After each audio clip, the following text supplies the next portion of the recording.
بھی مسجد میں آئیں، اعتکاف کی نیت کر لیں. یہ اصلی اعتکاف ہے. جب تک آپ مسجد میں رہیں گے اعتکاف کا ثواب انشاءاللہ ملتا رہے گا. پیارے آقا مدینہ مصطفیٰ صلی اللہ تعالیٰ علیہ وآلہ وسلم پر درود پاک پڑھنے کی بے شمار فضائل احادیث مبارکہ میں موجود ہے. فردوس الاخبار کی ایک حدیث مبارکہ ہے. پیارے آقا صلی اللہ تعالیٰ علیہ وآلہ وسلم نے ارشاد فرمایا کہ تم اپنی مجالس کو مجھ پر درود پاک پڑھ کر آراستہ رہو کہ تمہارا مجھ پر درود پڑھنا روز قیامت تمہارے لیے نور ہوگا. صلو علی الحبیب صلی اللہ علیہ وسلم صلاۃ و سلام علیک یا سیدی یا سیدی یا رسول اللہ. مجھے چاہیے کہ ہم بھی پیارے آقا صلی اللہ تعالیٰ علیہ وآلہ وسلم پر کثرت کے ساتھ درود پاک پڑھیں تاکہ قیامت کے لیے ہم نور کا سامان کر سکیں. کیونکہ قیامت میں اندھیرا ہے. یہ نیک اعمال، یہ نیکیاں، یہ نور ہے. یہ درود پاک پڑھنا جیسا کہ ہم نے روایت میں سنا کہ یہ نور ہے. تو یہ نیک اعمال ہم کریں گے تو ہم اپنے نور میں گویا اضافہ کریں گے اور روز قیامت کے اندھیروں سے اپنے آپ کو بچانے میں کامیاب ہیں. ہر اتوار کو ہمارے روزانہ کا سلسلہ ہوتا ہے. حسب معمول یہ سلسلہ جاری ہے. تو اس سے پہلے جو باقاعدہ سلسلے کا آغاز ہو اچھی سی نیتیں کر لیتے ہیں. بخاری شریف میں سب سے پہلے اس کو بتاتا ہے انما الاعمال بالنیات، یعنی نیک اعمال جو ہیں، یعنی ہم جو اعمال کرتے ہیں ان کا جو دار و مدار یہ نیتوں کا. جتنی اچھی نیتیں ہوں گی انشاءاللہ بنائے ثواب بھی زیادہ ملے گا. تو میں یہ نیت کرتا ہوں کہ اللہ کی رضا حاصل کرنے کے لیے سلسلے میں اپنا آپ کو شریک رہوں گا. یہاں پر جو سوال کیے گئے ممکن ہے صورت میں جوابات دینے کی کوشش کروں گا. علم دین سیکھنے سکھانے کی نیت سے اول تو آخر سلسلے میں شریک رہوں گا. آپ اس میں بھی نیت کریں کہ اللہ کی رضا حاصل کرنے کے لیے اول تو آخر سلسلے میں شریک رہیں گے. یہاں پر جو کچھ بیان کیا گیا سن کر اس کو عمل کرنے کی کوشش کریں گے. ممکنہ صورت میں اپنے دیگر اسلامی بھائیوں تک بھی پہنچائیں گے اور علم دین کی تعظیم کی نیت سے ممکنہ صورت میں باادب ہو کر اس میں اول تو آخر شریک ہیں. اللہ تعالیٰ مجھے بھی اور آپ کو بھی عمل کرنے کی توفیق عطا فرمائے. ویسے بھی سردیوں کا مہینہ آ چکا ہے اور مزید سردیوں میں اضافہ ہوگا.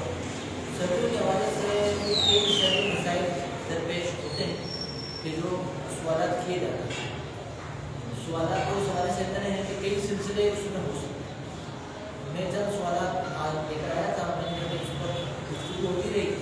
جن تک آپ کے سوالات ہوئے ان کو بھی شامل سلسلہ کر دیا جائے. توجہ کے ساتھ سنیں گے تو انشاءاللہ اس میں اضافہ ہوگا. جہاں جو بات آپ کو سمجھنا ہے پوچھنا چاہیں تو وہاں آپ پوچھ سکتے ہیں. نماز یہ ارکان اسلام میں سے ایک ہوتا ہے. اس کی بہت زیادہ تاکید بیان کی گئی. نماز کو جنت کی کنجی قرار دیا ہے اور نماز کی جو کنجی ہے، نماز کی جو چابی ہے وہ طہارت ہے. اور طہارت یعنی پاکی حاصل کرنا یہ نماز کی بنیادی شرائطوں میں سے پہلی شرط ہے. پہلی شرط ہے کہ جو بندہ نماز پڑھ رہا ہے اس کے بدن کا، اس کے لباس کا، اس کی جگہ کا پاک ہونا یہ ضروری ہے. احادیث مبارکہ میں بھی جو ہے وہ چند اعمال ذکر کیے گئے ہیں. تو آئیے حضور برکت کے لیے پہلے کچھ احادیث سماعت کر لیتے ہیں. بخاری شریف کی حدیث مبارکہ ہے. پیارے آقا صلی اللہ تعالیٰ علیہ وآلہ وسلم نے ارشاد فرمایا کہ بروز قیامت میری امت کو اس حال میں بلایا جائے گا. بروز قیامت میری امت کو اس حال میں بلایا جائے گا کہ ان کے اعضائے وضو یعنی ان کے منہ، ان کے ہاتھ اور ان کے پاؤں یہ آثار وضو سے چمکتے ہوں. لہذا تم میں سے جس سے ہو سکے وہ اپنی چمک میں اضافہ کرے، چمک میں زیادتی کرے. بخاری شریف کے میں نے ابھی پہلے عرض کیا کہ قیامت میں اندھیرا کہ نیکیاں یہ ہمارے لیے. وضو کی آپ نے فضیلت سنی کہ اعضائے وضو یہ چمکتے ہوں گے. ان کے منہ، ان کے ہاتھ، ان کے پاؤں یہ وضو کے آثار سے چمکتے ہوں گے. مزید فرمایا کہ تم میں سے جس سے ہو سکے وہ اپنی اس چمک میں اضافہ کرے. وضو پر وضو کرنا یہ بھی نہیں. اب جو شخص نمازی ہوا وہ 5 وقت نماز کے لیے تو وضو کرے گا جب اس کا وضو نہیں ہو، لیکن اس کے علاوہ اگر اس کی نوافل کی عادت ہے، کوئی شراب پڑھتا ہے، چاش پڑھتا ہے، تہجد کی نماز پڑھتا ہے، عوامین کی نماز پڑھتا ہے، تو اب جب اس کا وضو نہیں ہوگا تو وضو کرے گا، اس طرح اس کا وضو بھی زیادہ ہوگا۔ تو جو بد نصیب مسلمان نماز سے معلوم ہے وہ جہاں اس کی جو وحیدات ہیں اس میں داخل ہوتے ہیں وہیں ایسے ثواب سے معلوم ہو جاتے ہیں۔ یعنی یہ ثواب جو بیان کیا گیا کہ آثار وضو چمکتے ہوں گے، تم میں سے جس سے ہو سکے وہ اپنی چمک میں اضافہ کرے، تو اب جو نماز نہیں پڑھتا، فرض نماز نہیں پڑھتا تو وضو بھی نہیں کرے گا، جب اس سے معلوم ہے تو اس فضیلت سے معلوم ہے، تو یہی بہت بڑی معلومی کی بات ہے کہ بندہ اتنی زبردست فضیلت سے معلوم ہے۔ مسلم شریف کی حدیث میں بات ہے، پیارے آقا صلی اللہ تعالیٰ علیہ وآلہ وسلم نے ارشاد فرمایا، کیا میں تمہیں ایسی چیز نہ بتاؤں کہ جس کے سبب اللہ تعالیٰ خطاؤں کو مٹاتا ہے اور درجات کو بڑھاتا ہے؟ عرض کی گئی یا رسول اللہ صلی اللہ علیہ وسلم، بالکل آپ ارشاد فرمائیے کہ وہ کون سی چیز ہے؟ تو آپ صلی اللہ تعالیٰ علیہ وسلم نے ارشاد فرمایا کہ جس وقت وضو ناگوار ہو، یعنی طبیعت پر وضو کرنا ناگوار ہو، سردی کی بنا پر، یا پھر طبیعت کا تقاضا ایسا ہو کہ وضو کرنا ناگوار ہو، مشکل ہو، تو جس وقت وضو کرنا ناگوار ہو اس وقت کامل وضو کرنا۔ دوسری چیز ارشاد فرمائی کہ مسجد کی طرف کثرت سے قدم لے کر چلنا، یعنی کثرت سے مسجد آنا، مسجد کی طرف قدم کی کثرت۔ اور تیسری بات ارشاد فرمائی کہ ایک نماز کے بعد دوسری نماز کا انتظار کرنا۔ یہ وہ اعمال ہیں کہ جس سے اللہ تعالیٰ خطاؤں کو مٹاتا ہے اور درجات کو بڑھاتا ہے۔ اور تیسری بات ارشاد فرمائی کہ ایک نماز کے بعد دوسری نماز کا انتظار کرنا ہے، اس کے بارے میں فرمایا کہ اس کا ثواب ایسا ہے کہ کفار کی سرحد پر اسلام کی حمایت میں گھوڑا باندھنے کا، یہ وہ مجاہد کہ جو کفار کی سرحد پر اسلام کی حمایت میں گھوڑا باندھے، اس کو جو ثواب ملتا ہے اتنے ثواب اس کو ملے گا جو ایک نماز کے بعد دوسری نماز کے انتظار ہے۔ تو اب جو نمازوں سے معلوم ہے، مسجد دور ہے، تو وہ ان فضائل سے معلوم ہے۔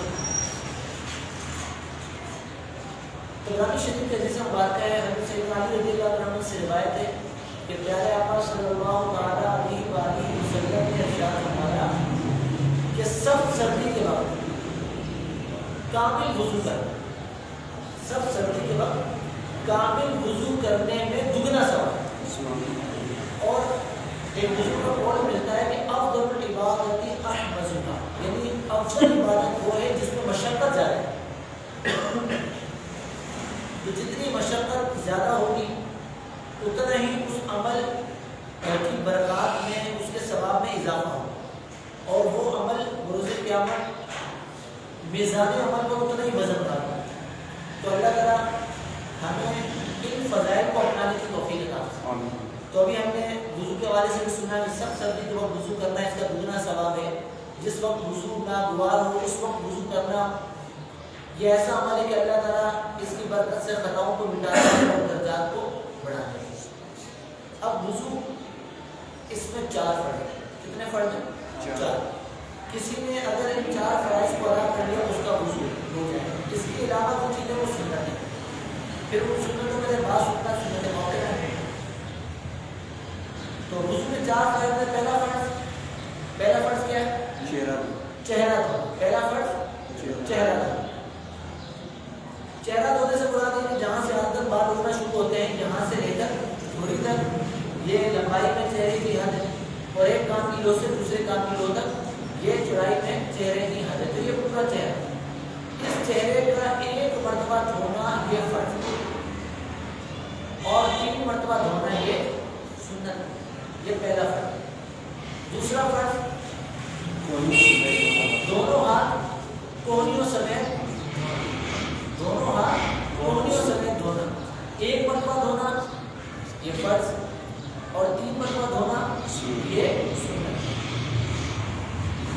اب اگر کسی نے انگوٹھیاں پہنی ہوئی، انگوٹھی جائز انگوٹھی پہنی ہوئی ہے یا پھر نجائز انگوٹھیاں پہنی ہوئی ہیں، چھلے پہنے میں، یا عورت نے انگوٹھی وغیرہ پہنی ہوئی، تو اس پہ اس بات کا خیال رکھنا ضروری ہے کہ اگر وہ انگوٹھی سخت ہے کہ اگر بغیر ہلائے اس کے نیچے پانی نہیں پہنچے گا تب تو اس کو ہلانا پڑے گا، اس کے نیچے پانی پہنچانا پڑے گا، اور اگر وہ ایسی ہے کہ اس کو ہلائے بغیر بھی اس کے نیچے پانی پہنچ جائے گا تو فرض ہو جائے گا، لیکن اگر اس کو ہلائے بغیر پانی نہیں پہنچے گا تو اس کو ہلا کر اس کے نیچے پانی پہنچانا یہ ضروری ہے، اگر وہ جگہ دھلنے سے رہے گی تو وضو نہیں ہوگا۔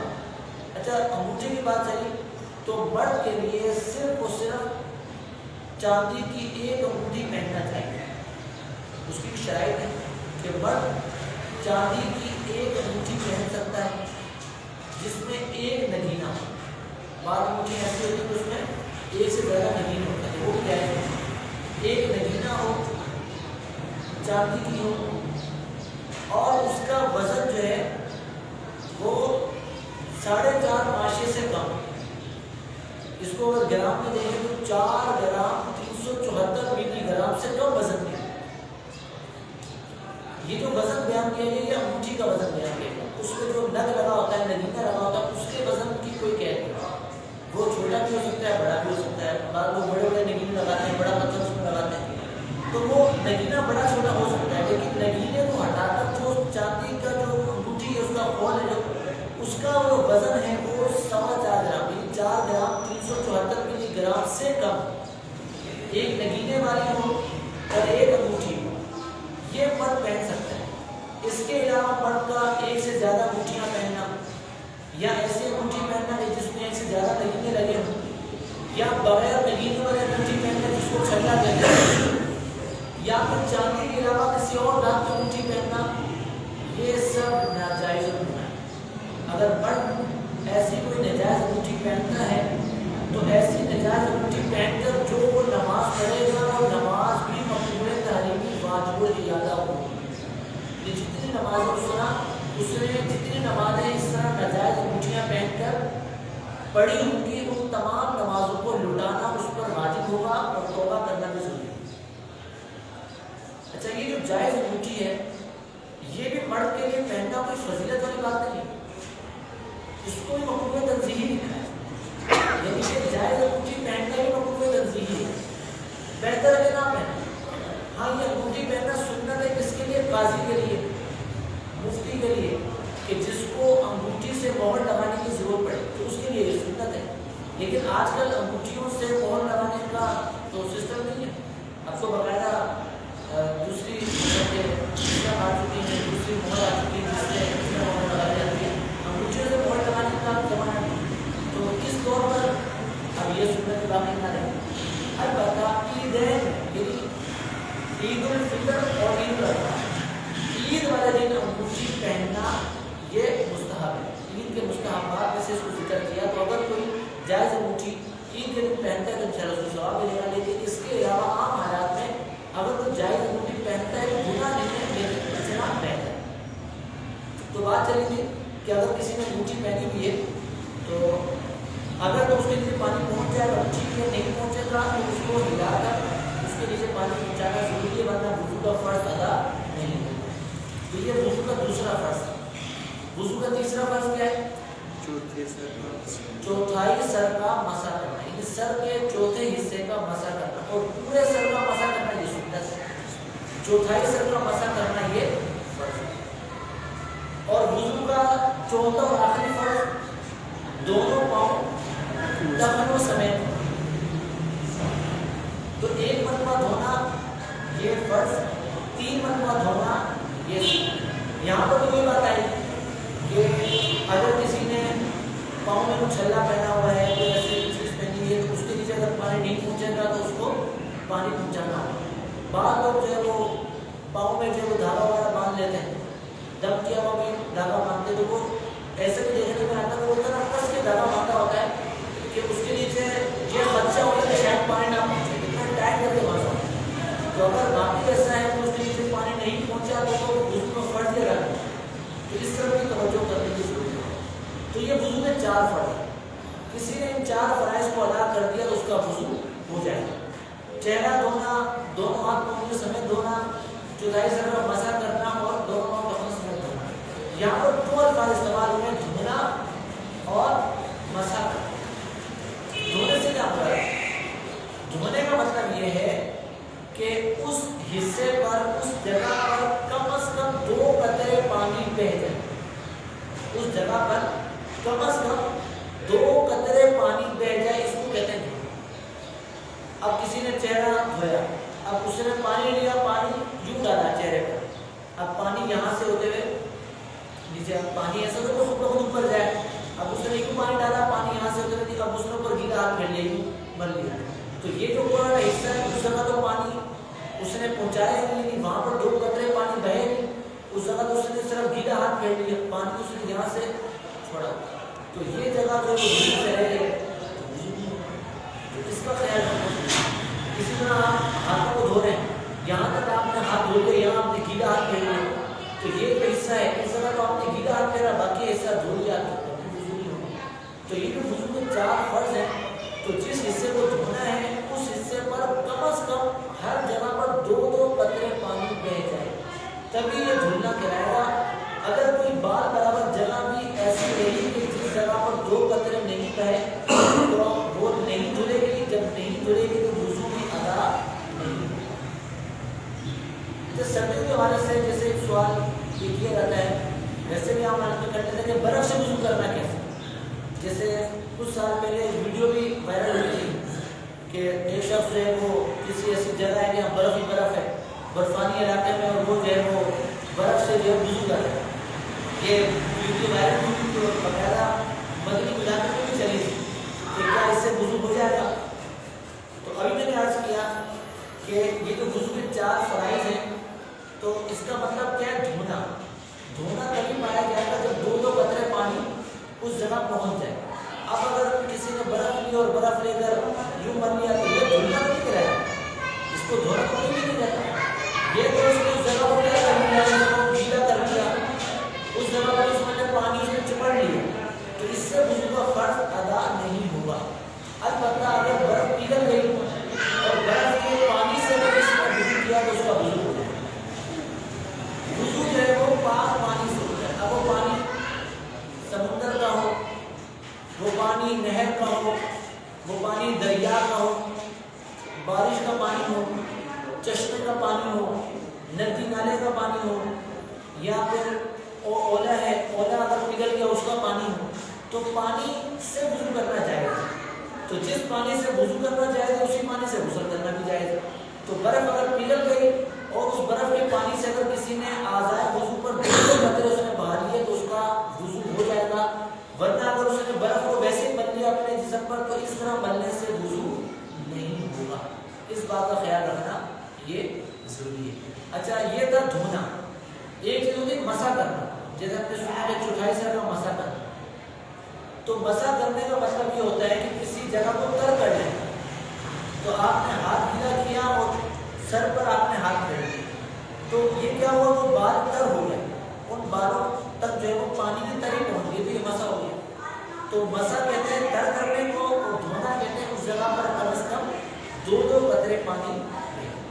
تو یہاں تک جو مسائل بیان ہوا ہے، اگر کسی نے کوئی مسئلہ معلوم کرنا ہے تو پوچھ لیں، تو اگلے مسئلے میں بندہ ایسی جگہ پہ ہے کہ جیسے کہ بہت ساری دفعہ جو نا ایسا ہوتا ہے کہ کشمیر کے اندر جو نا برف باری وہاں پہ جو نا زیادہ ہوتی ہے، تو بعض دفعہ ایسا ہوتا ہے کہ جو نا وہاں پہ کسی ایسی جگہ پہ بندہ موجود ہے کہ وہاں پہ برف کے علاوہ جو نا کوئی ذریعہ ہی نہیں ہے کہ اس کو پگھلا کے اس کا پانی بنایا جائے گا، تو اس کا کیا وہاں پہ مسح کرے گا، یا تو جو نا برف کے علاوہ وہاں پہ کوئی چیز ہے ہی نہیں، مسح کرنے کی بھی کوئی چیز ایسی نہیں ہے جس سے وہ کرے گا۔ اکثر تو سوال یہ کرتے ہیں، بعض دفعہ ایسا ہوتا ہے کہ مطلب کسی ایسے علاقے میں، برفانی علاقے میں ہے، اب نماز بھی پڑھنی ہے اور پانی بھی اویلیبل نہیں ہے، ہر طرف برف ہی برف ہے، اس صورت میں کیا کیا ہے؟ لیکن ہمارا تو ایسی صورت پیش آنا بہت ناممکن ہے، ناممکن سی بات ہے، بہت مشکل بات ہے کہ برف کے علاوہ کچھ ہو ہی نہیں۔ اگر کوئی ایسی جگہ موجود ہے تو اس کے پاس کوئی نہ کوئی انتظام ہوگا، اس میں کھانا پینا بھی ہے، پانی بھی ہوگا اس کے پاس کہ وہ سالن بنائے گا، کس طرح سالن بنائے گا، کھانے پینے کا انتظام کیسے ہوگا، پانی پینے کے لیے کیسے استعمال کرے گا۔ تو جہاں اتنی ساری سہولتوں سے وہ فائدہ اٹھا رہا ہے تو وہاں اس کو غسل کا بھی انتظام کرنا ہے، اس کو کو پتا ہے کہ میں مسلمان ہوں، مجھ پر 5 وقت کی نماز پڑھنا یہ ضروری ہے، یہ نماز تو پڑھنا ہے، تو یہ انتظام کرنا اس کے لیے ضروری ہے کہ وضو کا انتظام کرے۔ اب پتا ہے کہ نماز کا وقت آ چکا ہے، وضو کرنا ہے، تو برف وغیرہ لے کر کوئی ایسا انتظام کرے اس کو پلائے، اس کو جو ہے وہ پھر پلا کر اگر پانی کو گرم کرنا ممکن ہے اس سے وضو کرے، اگر گرم پانی سے وضو نہیں ہے ٹھنڈے پانی سے ہو سکتا ہے تو اس سے وضو کرے۔ تو جب تک وضو کرنے پر قدرت ہے اس کو وضو کرنا ہوگا بالکل۔ ہم یہ تصور کر لیتے ہیں کہ باقی کوئی ایسی صورتحال میں ہے کہ اس کے لیے وضو کرنا ممکن نہیں، کوئی ذریعہ نہیں پانی حاصل کرنے کا، برف بھی اتنی ہے کہ پگھلنے کا اس کا کوئی نام نہیں، اب وہ کیا کرے، نماز تو قضا کر نہیں سکتے۔ تو اگر واقعی کوئی ایسی کنڈیشن ہے کہ کوئی ایسی پوزیشن میں ہے کہ وضو کے لیے اس کے پاس پانی ہے ہی نہیں اور کوئی ذریعہ ہے نہیں کہ پانی مل سکے، تو اب جو وضو کا آلٹرنیٹو وہ تیار ہے، اب وہ تیار کر کے نماز پڑھیں۔ یہ اگلا اسٹیپ، لیکن پہلے میں نے وہی کہا کہ جب ساری سہولتیں موجود ہیں کہ وہ جو ہے وہ پانی کا انتظام کر رہا ہے، پانی پی رہا ہے، کھانا بھی کھا رہا ہے، اور دوسرا بجلی پانی نہیں دے سکتے۔ اچھا، اس سردی کے بارے سے ایک سوال بھی کیا جاتا ہے کہ بعض اوقات سردیوں میں کیا ہوتا ہے کہ ہاتھ پاؤں جو ہے وہ معمولی رکھے جاتے ہیں، تو مختلف کریم استعمال کی جاتی ہے، کولڈ کریم لگائی جاتی ہے یا ویسلین وغیرہ لگائی جاتی ہے۔ تو یہ سوال ہوتا ہے جو ویسلین لگی ہوئی ہے، کولڈ کریم لگی ہوئی ہے، تو کیا وضو کرنے کے لیے اس کو صابن سے دھونا ضروری ہے یا پھر اس کریم کے اوپر ہی اگر وضو کر لیں تو ہمارا وضو ہو جائے؟ تو اس کا جواب یہ ہے کہ جو کریمز ہوتی ہیں، ویسلین ہوتی ہیں، ان پر ان کی جلد نہیں ہوتی، یعنی یہ جلد دار نہیں ہوتی، ایسا نہیں ہوتا کہ ان کی تہ ہوتی ہے اور ان کی کوئی کوٹنگ ہوتی ہو۔ یہ اگر آپ نے اعضائے وضو پر لگائی ہوئی ہے تب بھی پانی اس جگہ پہنچ جائے، یعنی اس کریم پہ لگے ہوئے، اس ویسلین پہ لگے ہوئے پانی اس جگہ پہنچ جائے۔ لہٰذا وضو کرنے کے لیے کہ آپ کو کوئی ضروری نہیں کہ آپ صابن سے پہلے ہاتھ کو دھوئیں یا صابن سے پہلے آپ ان کو دیں اس کے بعد آپ وضو کریں، بلکہ آپ نے وضو کیا تو یہ چھوٹے جلدار نہیں ہوتی، پانی جو ہے وہ اس جگہ پہنچ جاتا ہے، اس صورت میں آپ کا وضو ہو جائے گا۔ اچھا، اس ضمن میں چند مسائل کو سن لیں کہ بعض چیزیں ایسی ہوتی ہیں جو انسان کے لیے جو ہے وہ مشقت کا باعث ہوتی ہے، جیسے کوئی شخص ہے وہ پان کھاتا ہے، اس کی جو ہے وہ پان کھانے کی عادت ہے، اب وہ جو کثرت سے پان کھاتا ہے کیا ہوتا ہے، پان کھا کے پان کے ذرات ہیں وہ دانت وغیرہ میں ایسی مضبوطی کا جم جاتے ہیں کہ ان کو چھڑانا آسان نہیں ہوتا، بہت کوشش کی جائے لیکن وہ ذرات چھوٹتے نہیں، وہ فکس ہو جاتے ہیں۔ تو اگر ایسا ہے کہ پان وغیرہ کے ذرات ہیں وہ فکس ہو چکے ہیں، ان کا چھڑانا بہت مشکل ہے، تو اب اس حصے کے پر جو پانی کو پہنچ جائے گا، اب دوسرے غسل میں کیا کیا جائے کہ کلی کرنا یہ وضو میں سنت ہے، لیکن غسل میں کلی کرنا یہ فرض ہے۔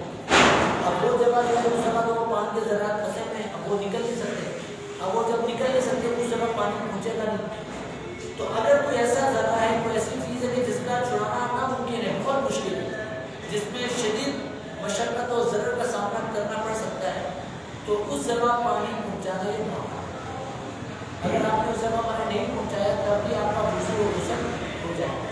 ہاں، جب وہ ذرا نکل جائے باہر کسی طریقے سے تو پھر اس جگہ پانی پہنچا دیا جائے گا، دوبارہ سے پورا وضو کرنا، دوبارہ سے پورا غسل کرنا یہ کوئی ضروری نہیں۔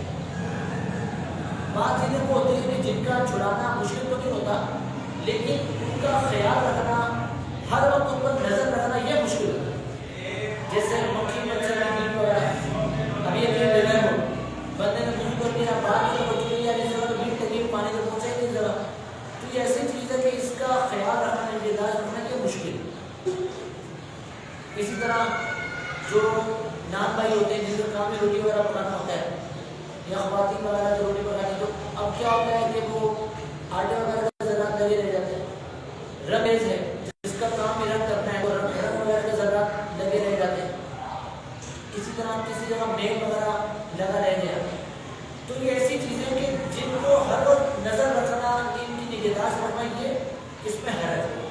تو ایسی چیز اگر لگی رہ گئی، آپ نے وضو کر لیا، وضو کرنے سے پہلے آپ نے اچھی طرح توجہ سے وضو کیا، کوئی ایسی چیز آپ کو نظر نہیں آئی، آپ نے اپنی طرف سے اطمینان کر کے وضو کر لیا یا غسل کر لیا، بعد میں پتہ چلا کہ یہ جگہ تو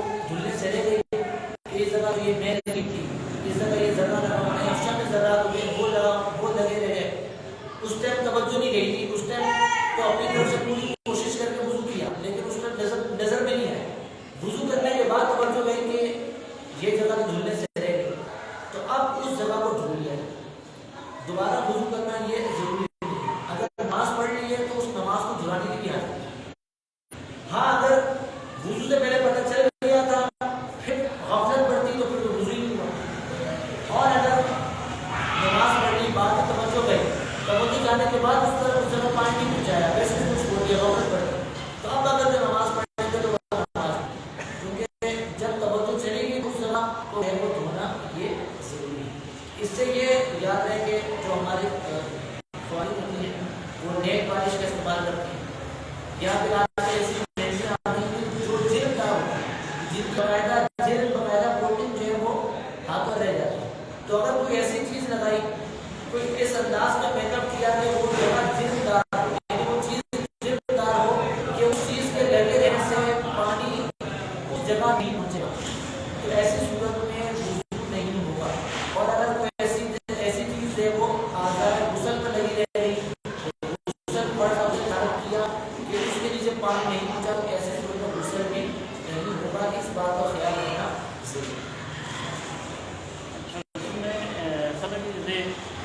اس میں کیا مقدار ہے اس کی, مثال میں کوئی چیز اگر لگی رہے گی تو اس کے کتنی لگی رہے معاف ہے, اور کتنی سے کم زیادہ میں کیا مقدار ہے؟ دیکھیں معافی کی جاتی بات ہے, تو جو میں نے پہلی صورت بیان کی کہ ایسی چیز لگی رہی کہ جس کا چھڑانا بہت مشکل ہے, یعنی جس کے چھڑانے میں ضرر ہے. جیسے میں نے مثال کی پان والی, کہ پان کے ذرا پھنس گئے, اب اتنی کثرت سے پان کھائیں کہ وہ اتنے پھنس گئے کہ اب ان کو چھڑانا بہت مشکل ہے. یا بعض جو ہے وہ دانتوں وغیرہ کو ایسی چیز جو ہے وہ جم جاتی ہے کہ جو چھڑانا بہت مشکل ہوتا ہے. تو اب اگر باقی کوئی ایسی چیز ہے جس کا چھڑانا بہت مشکل ہے, اس کو چھڑانے میں ضرر ہے, تو اب اس کی مقدار کو دیکھیں وہ کم ہو یا زیادہ ہو. اگر زیادہ مقدار میں لیکن بھی آپ اس کو پورش کے اتنا چھڑا سکتے ہیں کہ اس کو کم کر سکتے ہیں, وہ کم کرنا ہوگا, لیکن آپ نے اتنا کم کر لیا کہ مزید نہیں چھڑا سکتے. تو جتنی مقدار ایسی ہے کہ جس کو چھڑانا مزید ممکن نہیں, تو وہ اس جگہ کا پانی نہیں پہنچے گا, تو شریعت اس کا اعتبار کرتی ہے تو غسل ہو جائے. ہاں جب چھڑانا ممکن رہے تو پھر آپ چھڑا لیں, تو چھڑانا ضروری ہوگا, پھر اس کے لیے پانی پہنچانا. اور جو دوسری کنڈیشن ہے کہ جس کی طرف توجہ کرنا یہ مشکل ہوتا ہے, جس کی گلاس کرنا یہ مشکل ہوتا ہے, بہت مشکل ہوتا ہے, بندہ ان چیزوں میں ہر وقت گلاس رکھے. تو اگر آپ نے وضو کرنے سے پہلے اچھی طرح توجہ سے وضو کیا اور آپ نے منہ غور کیا اپنے ہاتھوں پر, آپ نے ایسی چیز نہیں لگی اور آپ نے ایک طرف سے اطمینان کر کے وضو کیا, اب وضو کرنے کے بعد نماز پڑھنے کے بعد توجہ نہیں کیا رہی ہے تو ذرا لگا ہوا ہے, تو اب شریعت وضو بھی آپ کا ہو گیا, نماز بھی آپ کی ہو گئی. اب اس جگہ کو آپ اس جگہ کو چھڑا کر اس جگہ صرف پانی آپ کا وضو ہو جائے گا. دوبارہ سے نماز کے تیاری کریں. آپ نے نماز پڑھ لی, نماز پڑھنے کے بعد جو وہ دانتوں سے جو ہے وہ روٹی کا ریشن ملا کہ پہلے سے آپ نے کلی کی تھی, غسل فرض تھا, غسل فرض ہونے کے بعد جو ہے وہ آپ نے اچھی طرح کلی کی, آپ کو اطمینان ہو گیا, بالکل جگہ خشک نہیں رہے, لیکن نماز کے بعد جو ہے وہ جگہ نکل رہے ہیں, اس جگہ میں پانی پہنچا ہی نہیں, جبکہ آپ نے جب غسل کیا تھا اس وقت آپ نے پوری وجہ سے غسل کیا, آپ کو اطمینان کر کے کوئی جگہ خشک نہیں رہے, لیکن نماز پڑھنے کے بعد وہ جگہ نکل رہے ہیں.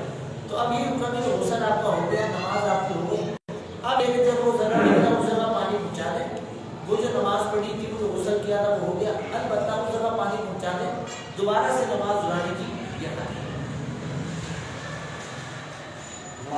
ایسے ہوتے ہیں کہ جو اپنے ٹائم کے حساب سے ہوتے ہیں, جیسے ہم پانی وغیرہ کھاتے ہیں, سب کا جو ہے اپنے ٹائم کے حساب سے جو ہے وہ طے بناتا ہے, مسواک نہیں کرتا ہے اور طے بن جاتی ہے. جب مسواک کرنا شروع ہوتے ہیں اپنے ٹائم کے حساب سے وہ کرنا شروع ہوتا ہے, 2 دن 4 دن 5 دن کام کرتے ہیں, کام کرتے ہیں, وہ جب فوکس کے ہاتھ میں لگ جاتی ہے تو وہ کسی بھی چیز سے پانی کاٹ جاتی ہے, وہ اپنے ٹائم سے 3-4 دن ہوتا ہے, تو اس کے لیے کیا چاہیے. یہ جو سوال کیا تھا غلام آباد میں بھی سوال کیا کہ بعض جیسے کوئی نے کچے کا ذکر کیا کہ کچا لگا رہ گیا ہے, جو کام وغیرہ کرتے ہیں بعض کے کچھ ہاتھوں میں سے لگے رہ جاتے ہیں کہ وہ اپنے وقت پر ہی جاتے ہیں, کتنی کوشش کر لیں 3-4 دن بعد وہ آہستہ آہستہ کر کے اس کو ختم ہو گیا, نہیں تو وہ لگے رہے. تو تو جو جلد دار چیزیں ایسا کیمیکل ہے اس کی جلد بنی ہوئی ہے، اس کا ایسا نشان بنا ہو کہ اس کے نیچے پانی نہیں پہنچے گا، تو یہ وہی پہلی والی صورت میں آتا ہے جو میں نے عرض کیا تھا کہ ایسی چیز لگی رہی کہ جس کا چھڑانا بہت مشکل ہے، اس کے چھڑانے میں ضرر ہے، تو واقعی اگر ایسی کوئی چیز لگی ہوئی ہے تو اب اس حصے کو دھونا، اس جگہ کو دھونا یہ معاف، آپ کا وضو ہو جائے گا، غسل فرض تھا غسل ہو جائے گا، لیکن جب وہ چیز چھوٹ گئی اتر گئی تو اب اس جگہ پانی پہنچانے کی ضرورت تھی، لیکن دیکھ لیا جائے اب جیسے کسی نے نیل پانی لگا دی تو بعض چھینر ایسے آتے ہیں کہ وہ اس کو اتار دیں، تو ایسی چیز ہے کہ اس سے اترنا ممکن ہے تو پھر تو اس کو اتارا ہی جائے گا، ہاں چھینر بھی لگا دیا، اپنی طرف سے پوری کوشش کریں گے گرم پانی میں ہاتھ دھو لے، لیکن وہ اتر نہیں رہا، اس کی تہ جم چکی ہے، وہ آہستہ آہستہ آہستہ اپنے وقت پر ہی جائے گا۔ کلر ہے ہماری داڑھی میں نہیں ہے، اچھا وہ کسی بھی کیمیکل سے نہیں ہوتا ہے، تھنر وغیرہ سے کلر بھی ہمارے کر پاتے ہیں، پکا کلر ہے داڑھی میں لگ گیا، بالوں میں لگ گیا، کسی بھی چیز سے نہیں ہوتا، تو اپنے ٹائم سے جو ہے نا اس کو چھوڑے گا، بال کو کوٹنگ ہوگی، جیسے ہماری بیٹی جو ہے کلر والی وہ ایک بالوں میں جو ہے نا کوٹنگ ہو جاتی ہے، وہ نہیں چھوڑتا اسی طریقے سے جب تک وہ نہیں چھوٹے گا، جب تک لگا ہوا ہے وہ اپنے وقت پر ہی جائے گا، اس کی دوسری صورت یہ ہے کہ گرم پانی میں ہم لوگ اگر پاؤں ڈالتے ہیں، ہاتھ ڈالتے ہیں، جس سے کیمیکل لگا ہوا ہے تو اس میں بھی 2-3 گھنٹے بھی چھوٹ جائے گا، یہ پتہ ہے کہ چھوٹ جائے گا، لیکن ٹائم کے حساب سے حال نرم ہونے کے بعد جو ہے اس کا حال چھوٹ جائے گا، تو اس میں بھی گنجائش ہے ہمارے لوگ، لیکن نماز قضا کرنے کی ضرورت نہیں، اب پتہ ہے کہ 3 گھنٹے تک اس کو رکھیں گے تو نماز قضا ہو جائے گی، تو نماز تو قضا نہیں کریں گے، نماز تو وقت کے اندر ادا کریں گے، جتنا پانی آہستہ آہستہ ہمارے کو اس کو رگڑنا پڑتا ہے، جتنا چھڑا سکتے ہیں چھڑا، لیکن یہ مسئلہ جو غلام والے پوچھ رہے ہیں یہ اسی کے ساتھ پیش ہے جیسے رنگ ریز ہے، جس کا کام بھی رنگ کا ہے تو اس کو تو اسی سے واسطہ پڑتا ہے، تو اب جب وہ دن رات یہی کام کر رہا ہے تو نشانات اس کے لگے رہیں گے، تو رنگ ریز کے بارے میں قرآن نے بتا فرمائی کہ رنگ ریز بھی رنگ کا نشان تو چھڑانا مشکل ہو تو وہ اس کے حق میں معاف ہے، وہ اس کے حق میں معاف ہے۔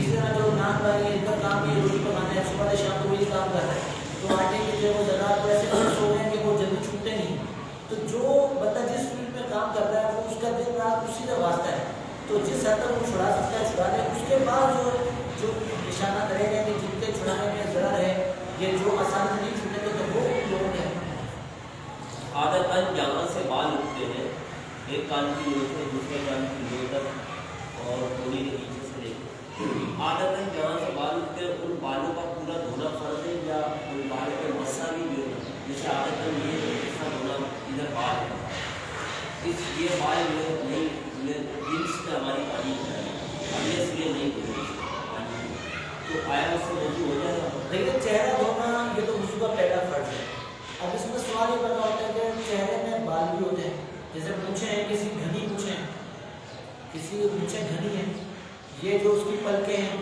یہ بھویں ہیں، ابرو ہیں یہ گھنے ہیں، یا یہ پلکیں یہ گھنی ہیں، یا پھر یہ داڑھی اس کی گھنی ہے، تو جو بال گھنے ہیں لیکن اس کے نیچے والی جلد نظر نہیں آ رہی، مونچھیں گھنی ہیں کہ نیچے والی جلد نظر نہیں آ رہی، داڑھی اس کی گھنی ہے کہ اس کی جو نیچے والی جلد نظر نہیں آ رہی، تو ایسی صورت میں جلد کو دھونا یہ فرض نہیں، بالوں کو ہے لیکن بالوں کے نیچے جلد کا دھونا یہ فرض نہیں، اس کا ایک فقہ نے بیان فرمایا کہ یہ داڑھی کو اس طرح کریں جتنے بال اس کے داڑھی کے چہرے اس کی حد میں آتے ہیں تو اتنے بالوں کا دھونا یہ فرض ہے، جو اس کے نیچے بال لٹک رہے ہیں ان کا دھونا بالوں کا فرض نہیں ہے، لیکن جتنے بال چہرے کی حد میں آ رہے ہیں ان بالوں کا دھونا فرض ہے۔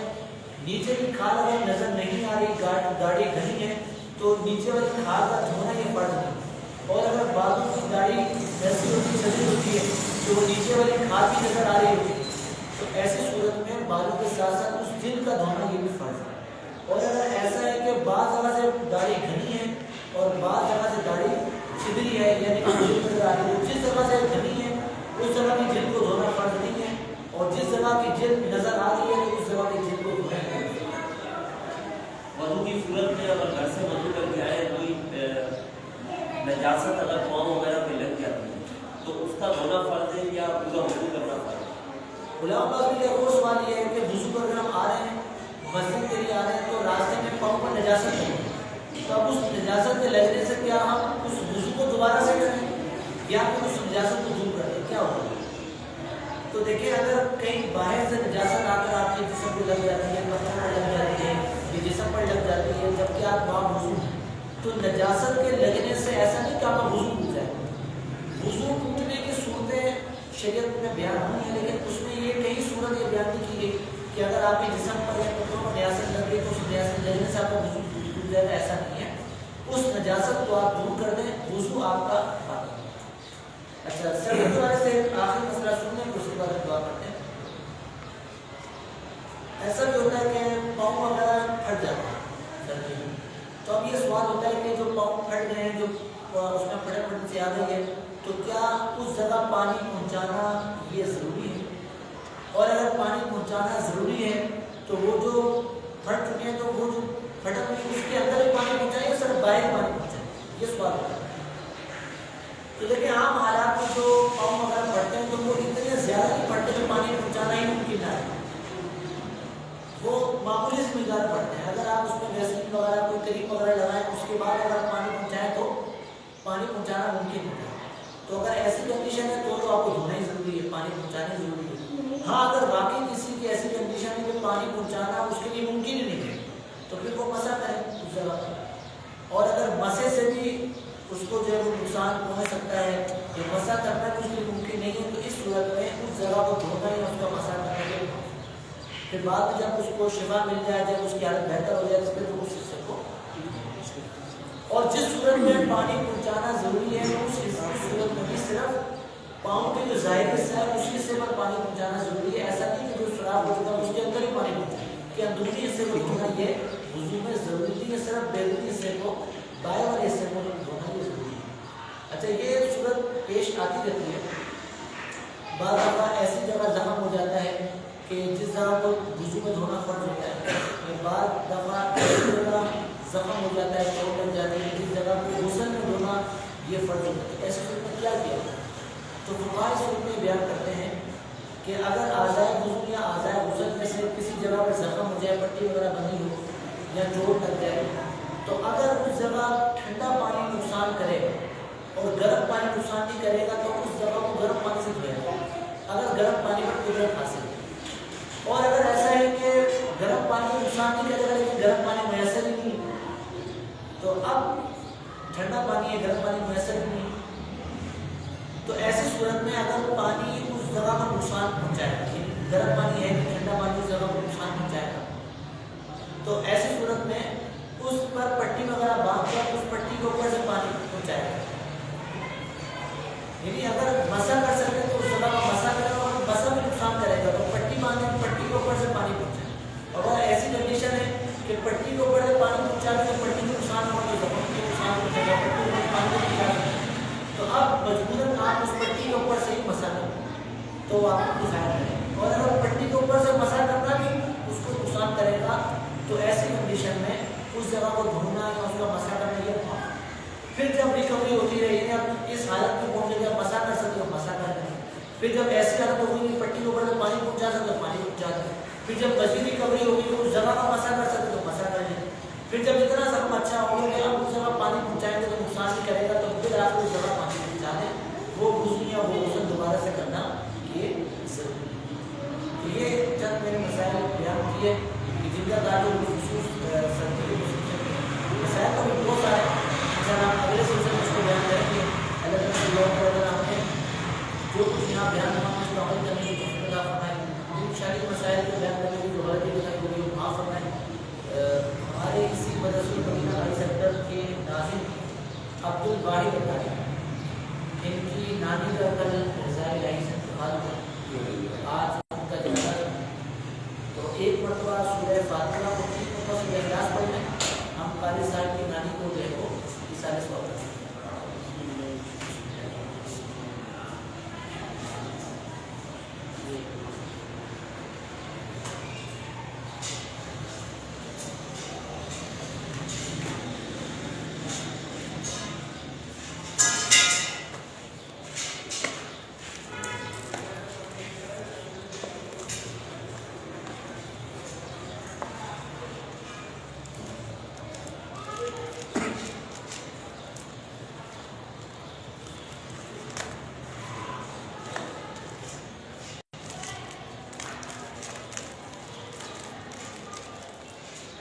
مجلس کے اختتام دعا پڑھتے ہیں. الصلاۃ والسلام علیک یا رسول اللہ. سبحانک اللہم وبحمدک لا الہ الا انت استغفرک واتوب الیک. سبحانک اللہم وبحمدک لا الہ الا انت استغفرک واتوب الیک. سبحانک اللہم وبحمدک لا الہ الا انت استغفرک واتوب الیک. الحمد للہ رب العالمین والصلاۃ والسلام علی سیدنا الانبیاء والمرسلین. جزا اللہ عنا محمد صلی اللہ تعالی علیہ وسلم. اللهم ربنا آتنا في الدنيا حسنة وفي الآخرة حسنة وقنا عذاب النار. اللهم اغفر وارحم وأنت خير الراحمين. يا مقلب القلوب ثبت قلوبنا على دينك. يا أرحم الراحمين يا أرحم الراحمين يا أرحم الراحمين. يا ربنا يا ربنا يا ربنا يا ربنا يا ربنا يا الله يا رحمن يا رحيم يا ذا الجلال والإكرام. اے مالک مولا ہمارے یہاں دل فرما. اے مالک مولا شرعی مسائل بیان ہوئے ان پر عمل کرنے کی توفیق عطا فرما. اے مالک مولا ان مسائل کو بیان کرنے میں جو غلطی کی ہوئی معاف فرما. اے مالک مولا ہمارے ظہر ادا کی قرآن پاک کے بھی فاتحہ کی اور جو کچھ نیک اعمال ہوئے ان تمام نیک اعمال کا ثواب ہمارے ناقص عمل کے مطابق نہیں بلکہ اپنے کرم کے شاعر نشان ہے. اے مالک مولا اس کا ثواب تیرے پیارے حبیب صلی اللہ تعالیٰ علیہ وآلہ وسلم کی بارگاہ ہدیۃ تحفۃ رضا پیش کرتے ہیں. اے مالک مولا پیارے آقا خلیفہ مصطفیٰ صلی اللہ تعالیٰ علیہ وآلہ وسلم کے وسیلے سے اس کا ثواب تمام انبیاء کرام تمام مسلمین صحابہ کرام تابعین تبع تابعین خلفائے مجتہدین امہات المؤمنین خلفائے راشدین شہداء بدر شہداء احد شہداء کربلا شہداء اسلام پیارے آقا محمد مصطفیٰ صلی اللہ علیہ وسلم کے آبا و اجداد آپ کے اہل بیت کرام رضوان اللہ تعالی علیہم اجمعین تمام کے ارواح و درجہ و درجہ پیش کرتے ہیں. اس کا ثواب پیارے آقا محمد مصطفیٰ صلی اللہ علیہ وسلم کے سب کے وسیلے تمام اولیاء کرام بالخصوص تمام ولیوں کے سردار حضور و سرکار رضی اللہ تعالیٰ عنہ کی بارگاہ میں پیش کرتے ہیں. اے مالک مولا تمام سلاسل کی رحمۃ اللہ اپنے پیر مرشد کی بارگاہ میں پیش کرتے ہیں. بالخصوص اس کا ثواب ہمارے مدرسہ پورانی سیکٹر کے نام اپنی مائی مجاری کی مرحومہ نانی جان کی بھی پیش کرتے ہیں. اے مالک مولا مرحومہ کی احسان اے مالک مولا مرحومہ کی قبر کو جنت فرما. اے مالک مولا مرحومہ کی کفن کو جنت کی کفن سے تبدیل فرما. اے مالک مولا آج مرحومہ کی قبر کی پہلی رات یقیناً یہ رات ہم سب پر بھی آنے والی ہے. اے مالک مولا اس رات میں ان کے لیے آسانی فرما. مرحومہ کی قبر کو طاعت نگاہ بصیر فرما. یہاں جتنے حاضر موجود ہیں کہ جو عزیز و اقارب کی دنیا فان سے ایمان کر پرسوں کو جڑے سب کے اللہ کو پیش کرتے ہیں. حضرت آدم علیہ السلام سے لے کر آج تک جتنے مسلمان جنہوں نے سے دنیا فان سے کوچ کرنے کو زندہ ہے وہ قیامت تک قائم ہیں ایمان کر کے دنیا سے مسلمان ہوں گے سب کے اللہ کو پیش کرتے ہیں. اے مالک مولا ہمارے بیماروں کو شفا یابی عطا فرما. یہاں جتنے موجود ہیں جو بیمار ہیں جو ہمارے بیمار ہیں سب کو شفا یابی عطا فرما. ہمارے تمام ظاہری اور باطنی امراض دور فرما. جسمانی روحانی امراض دور فرما. دعا کریں گے کہ خدا پاک پتن میں جو ہے وہ شدید بیمار ہیں اللہ تعالیٰ ان کو بھی شفا یابی عطا فرما. اے مالک مولا میرے خالہ کے تمام امراض دور فرما. اے مالک مولا ان کے گھر کو خوب کی خدمت کرنے کی توفیق عطا فرما. اے مالک مولا ان کے تمام جسمانی روحانی امراض دور فرما. اے مالک مولا جو مانگا عطا فرما جو نہ مانگ سکے میں نے اپنے دل کو مانگی عطا فرما. تمام جائز حاجات میں برکت اللہ